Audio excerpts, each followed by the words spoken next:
What is up, everyone? I'm super excited to jump into another sketchbook tour here where I review all my experiments, all my practice sheets that I have been doing over the past few months now. And let's just get this out of the way. In my case, it's not a book, it's sheets of paper, but that's okay. I'm using whatever I have. So, one of the things I am super excited about, there are a lot of things that I'm excited about in this stack of practice sheets, but coming down to the end, one of the things that I am really excited about is the work that I've been doing with these brush pens. I've been experimenting, jumping into ink. So, what has really happened is since the portrait drawing challenge that I did, I found that in going faster, I've been relying less and less on erasing. And so I hardly ever erase now. And so, coming down to the end, at least, of this set of practice sheets, I said, you know what? I might as well start using more ink, right? So I've been jumping into a little bit more ink coming down to the end, and there's this process called stippling. I think it's a inking technique. And okay, I'm getting ahead of myself. Let's dive in and get through this because there is a lot to cover here. All right, so this first page, not too much to talk about. Some figure drawing and a little bit of background shadow. This is where I first open up the brush pens and just kind of doodled around a bit. This was while I was doing my portrait challenge with the 100 portraits, and I actually did this one from memory. I mean, not memory, but from my head. I just made it up. And what I found is that after doing so many portraits over and over again, you basically just go through the same process and come out with a head. I mean, it you just go through the same process. It's pretty cool, and mileage is important. What more can I say? I'm going to talk a little bit more about the brush pen when I get to where I actually use them a little bit more. I did do underdrawing in this in pencil and erased it afterwards, so don't get too carried away thinking that I just did this straight to ink. Yeah, not quite there yet. I did also get some alcohol markers. Tip for the kids: don't use alcohol markers on printer paper. They go straight through the paper. So at some point, I'm gonna have to start investing in better paper. For you, those of you who don't know, I'm just learning. I'm a hobbyist artist, so yeah, I'm just using the materials that I have. Some prospective work that I've been doing here. So not much to see there, other than a lot of box practice. Some more perspective work here. Work on this little building, which kind of got a little bit wonky with my perspective lines, but really liked how the planks turned out. That was something I saw on someone's Instagram post. I copied it off there. At least the planks. The image itself isn't copied, but I saw how they were doing the planks and kind of copied that for that design.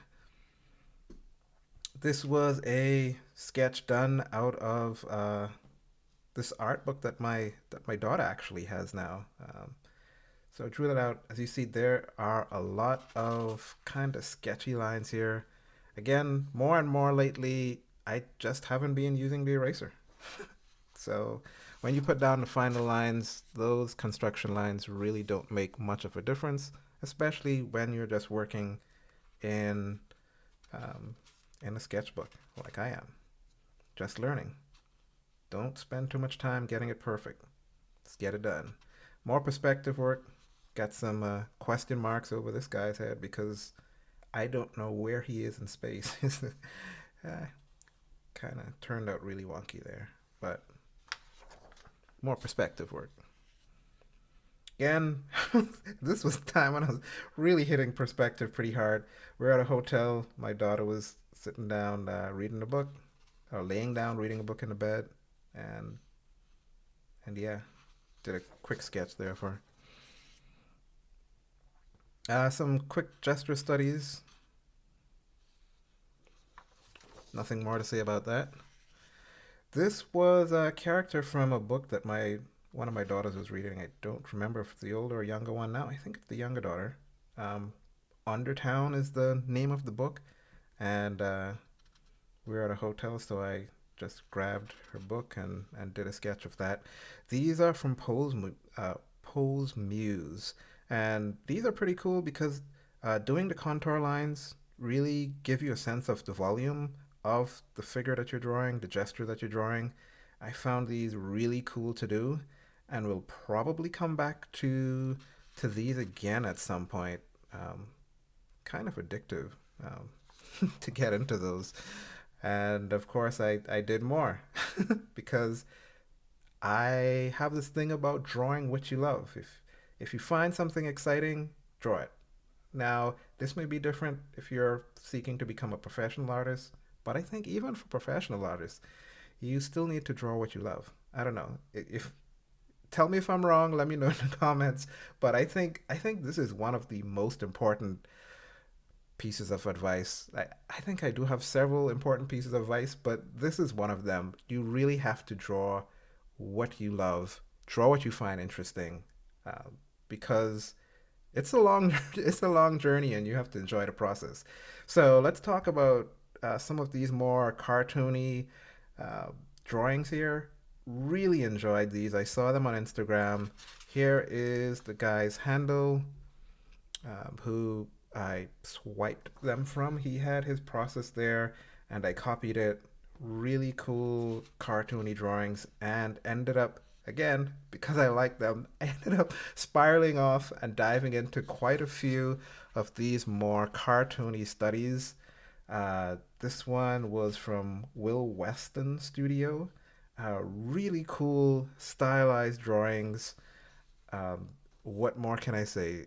I really enjoyed doing this page, doing these drawings. Fun stuff.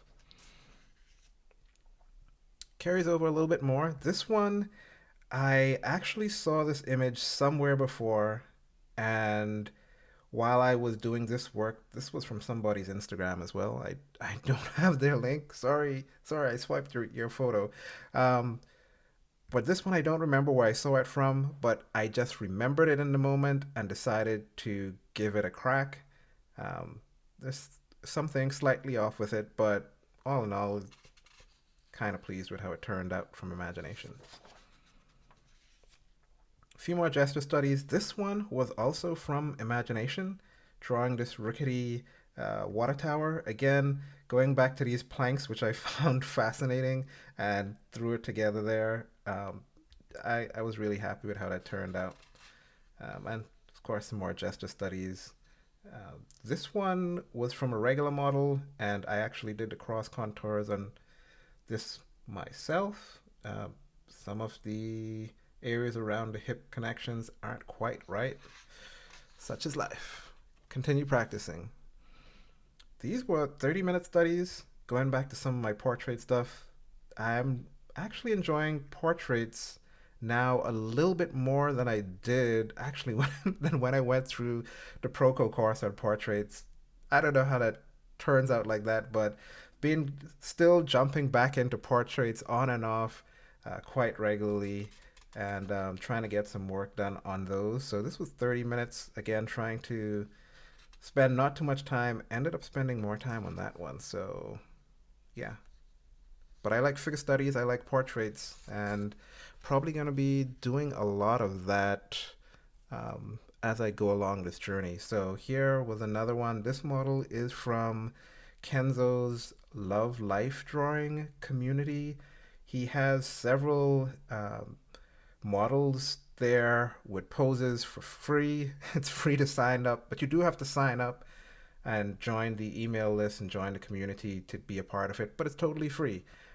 So if you're looking for model packs that are free, that are high quality, I recommend you go and join his community. And there's some pretty cool um, models and images out there as well.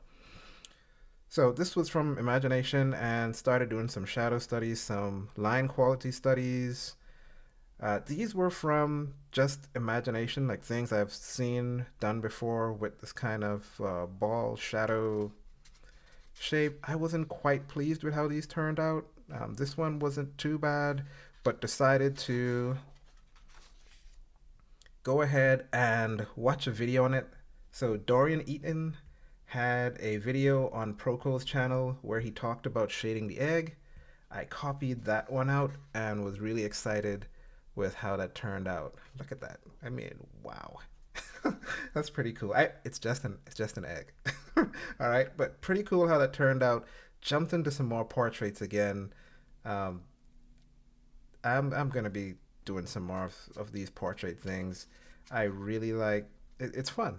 It's fun. I don't know. It's again for some reason more fun now than when I was going through the Proco course. Uh, Here's another one. What did I say? Need specific shapes for here. Yep. So yeah, I think this was supposed to be Marilyn Monroe, maybe. Maybe I'm not sure. I think so, but yeah, the hair just kind of got away from me. And when I thought back about what I was doing in the moment, I there are no shapes here. Like I was just doing spirally stuff. This was actually a test before I did the uh, my previous video where I talked about quick sketching. So I actually did a quick sketch here, and then did it again on the video. So I actually knew it would work, but it was the same process I was using for uh, all of these portraits.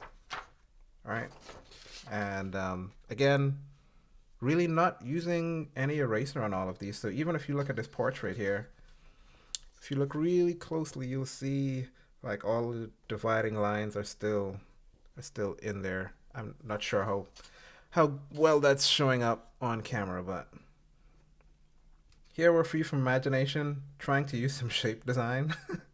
So this was kind of a bean kind of shape, kind of triangle-ish, sharp, pointy.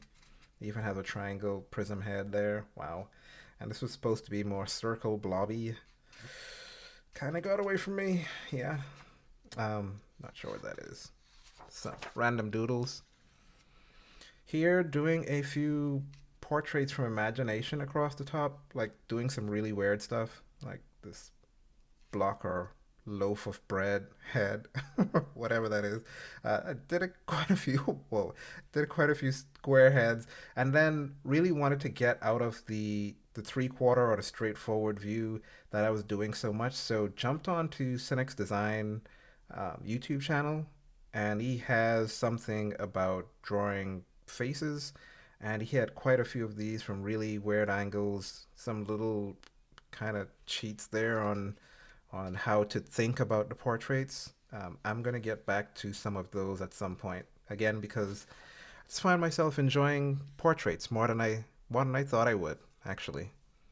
And probably part of it is on the portraits that I've been doing recently, I haven't been overly focused on all that very meticulous measuring that I was doing during the portrait course. I mean, I was so focused on measuring everything out so accurately. And I'm going to tell you on all the portraits that you have seen in here so far that I've gone through, I haven't measured anything on those, right? And they still came out okay. So maybe that's the turning point in there. Maybe I don't like all that meticulous measuring, and that's something to know. So some perspective studies that I saw on Instagram. I surf through Instagram a lot, and then there were some about how to draw people hugging in a much better way, making sure that they're close together and kind of integrated instead of leaving space between them. So that was pretty cool. So here you go. If these look a little bit Bridgmanish, it's because during this day I started jumping into Bridgman's Constructive Anatomy. So it's this book here. And I am actually drawing through this book. Here's my little tab here. So I'm going to be sharing that at some point as well. Trying to work on some of my anatomy. And so starting with this book, currently working through hands, right? So you'll see some of that later, but yep, been getting into some constructive anatomy, trying to get my figures a little bit better. And here started going into some more figure drawing. These were out of some catalog, department store catalog that was around. This one as well. And of course, once I start doing shading, I just get I just get carried away with shading. I just love forms and shading. I just get carried away. So that's kind of what happens. And I just go with the flow. I just go with what I'm enjoying at the time. Again, these are out of department store catalogs as well. Um, this is actually a portrait of my wife. Um, so kind of captured uh, well enough that I sent it to her, and she said, "Ah, it's me." So there it is. And again, I didn't spend all that time measuring using the same method that I used for the other one. On this one though, I did end up using the eraser more than usual because there are some things as you draw it out, you go, well, that's not quite right. And in order to get the likeness, you do need to erase it down, especially when it's someone you really know. It really becomes obvious as you go along that that cheekbone is out too far, the chin isn't sharp enough, etc., etc. So that was pretty cool. Probably do more portraits of her in the future. And here's the point where where we ended up in some ink. So these are from Loish. If you follow her on Instagram, you've probably seen this set of drawings from her. She did it in pencil, but at this point, I was like, you know what? I'm not really using the eraser. um, I might as well do some things with ink again. And so these were straight to ink. So there's no under pencil drawing here. So all of my setup and construction lines are actually hidden in here. And you see that it really isn't that important. Like if you look here, you can see some little lines still outside where there were some construction lines. But again, it doesn't show through as much as you think. You just go light at first, set up the placement for your drawing, and then once you have everything set up, go in with the pen, go in with the heavier lines, and again, just commit, right? Just commit, and you end up with better lines. As you see here on this one, the feet, I decided to move them up a little bit once I actually got to the commit stage because they were a little bit long, I think. But Loish, I really like her style. I love um, the curvy feel of everything, and maybe this is why I prefer to draw female figures more than male characters, which tend to be a lot more blocky with sharp corners. But I just love how her style flows and makes everything look smooth. So, and this was a quick sketch. So I'll tell you something I'm doing here for some of these images that I'm grabbing as well. This one was from a Graphite Studio pack. Now, I don't have the pack that I drew this from, but of course they have the sample photos. ah, free free pictures to draw from. I mean, hey, I take what I can. But this was pretty cool. I enjoyed doing the lighting on this, the shadow shapes, really trying to work in hands as well as much as possible. Of course, I'm going through the Bridgman hands by this point, but really trying to put in the work. Again, if you have a weak point, just practice it, right? Don't run away from it. Just keep on doing it whenever you have the chance. And of course, I have been working crazily on doing faces and really liked how this one turned out as well. I think the hair was okay, but I here is going to be another area where I'm really going to need to dive in and do some work as well. Okay, here were some more from Graffiti Studio. Again, where I don't, this is bad. Where I don't own the packs. I have bought at least one of their packs before, but um, yeah, the sample pictures are just fine. So, having said all of that, now I started jumping into inking a little bit more here. This was just something from imagination. So I watched. Um, what's the pen and ink guy? Ah, why is uh, his his name is slipping right. Alfonso. So Alfonso something or another has the pen and ink guy. He has a lot of tutorials, and he was basically just. I watched a video where he was talking through how to do inking, and basically this style is more contour lines. So basically following the form and then allowing the light to dictate where the contour lines go and where they get lighter. And so I did kind of this study, just doing this plant, which this was from drawn from imagination. Just created the leaves again. The process that I did with plants and Drawbox really helped with the concept of creating these leaves and having them bend in space, which I probably should do a tutorial on that because Alfonso in his video he actually did a tutorial on leaves as well, but I think the way that Drawbox explained it was much better, at least for me personally.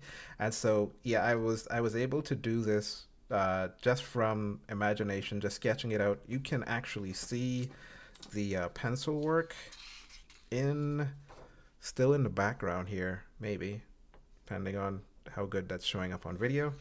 Um, but then you come over it with the with uh, with the brush pen, and the brush pens I am using are these Tombow brush pens. I am not going to try to pronounce that. This is the package that they came in. Um, so these are not real brush pens, as in the tip is not an actual brush. But it's also not the felt tip. Uh, It's not the felt tip either. It's some special tip. And there's a hard and a soft. I started using the hard for these demonstrations and for all the rest of the ink work that you'll see here. These are the pens that I'm using, the hard version. Really liked how this turned out. And so I was like, all right, let's do more.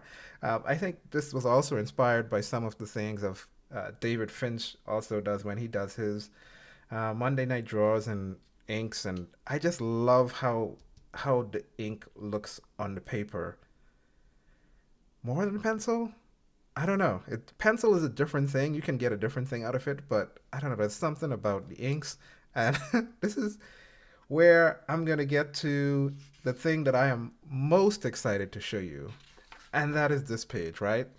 Okay, so these models are from Kenzo's uh, Love Life Drawing community photo thingy that you can sign up for that I talked about earlier. This was more doing using an outline for the model for the figure. Um, there are some things that I would change, but again, just starting to jump into this, just starting to jump in. So there's a lot of things to fix, but there's also a lot of things that went right here. So did the underdrawing and came over it with ink because again, yeah. But let's talk about this one here. So Alfonso also shared, Alfonso Dunn is his name. I think Dunn is the last name.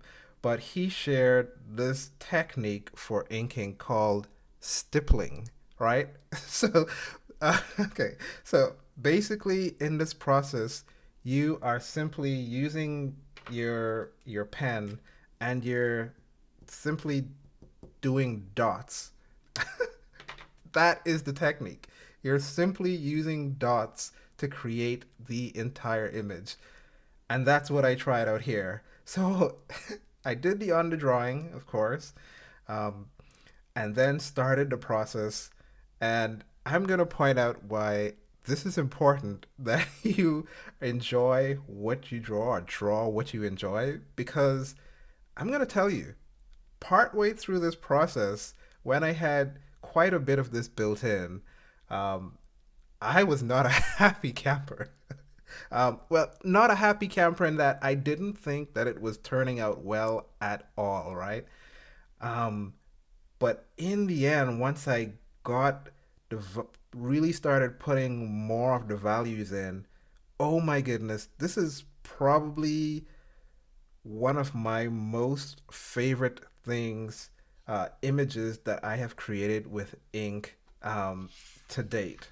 Um, I'm gonna see if and once I erased, of course, all the underdrawing, um, this was just so cool and I hope it shows up really well on camera. But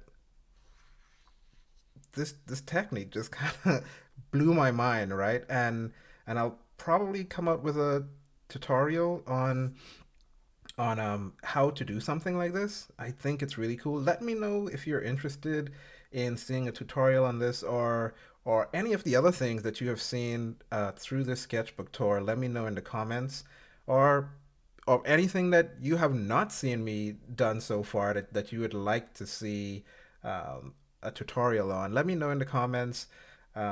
If you have a favorite ink uh, technique that you use and you'd like to share it, I would like to experiment with it, so let me know about that as well. This is the last page. Again, so excited about how this image turned out. It just blew my mind, right?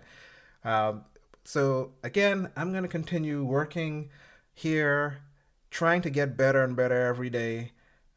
If you want to join me on this journey, sharing this experience, the joy of learning how to draw, learning art, hit the subscribe button, hit the like button, comment for the algorithms, and I'll see you in the next video. Thanks again for watching.